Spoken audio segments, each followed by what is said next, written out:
Emma Raducanu was left in tears after sustaining an ankle injury. Emma Raducanu has blamed a very slippery indoor court for the freak ankle injury which has thrown her Australian Open into doubt. The distraught British number 1 broke down in tears after pulling out of her second match at the ASB Classic in Auckland.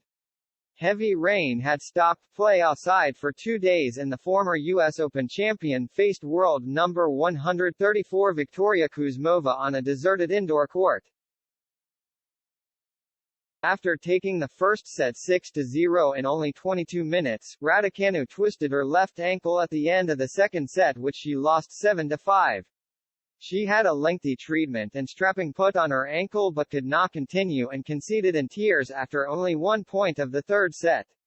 The Bromley-based star 20 is expected to learn the extent of the damage on Friday with the first Grand Slam of the season starting in Melbourne on January 16. Express Sport understands that Raducanu's team will assess her in the morning but the Brit will likely have a scan of the problem. It's difficult to take, she said. I've put a lot of physical work in the last few months and I've been feeling good and optimistic. So to be stopped by a freak injury, rolling an ankle is pretty disappointing, in the first week as well. I thought I was playing some pretty decent tennis. The courts are incredibly slick, like very slippery. So to be honest it's not a surprise that this happened to someone. It's out of my control and after a very long day of waiting around. But we'll assess over the next few days and see what the next steps are. Raducanu also faced a race against time to get fit for Wimbledon last year after suffering a side strain in a warm-up event in Nottingham.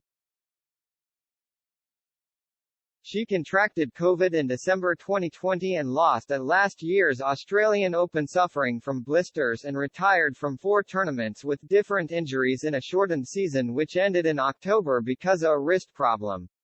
But she has since employed Andy Murray's former fitness coach Jez Green and spent 2 months in the gym before returning to the tennis court on December 9.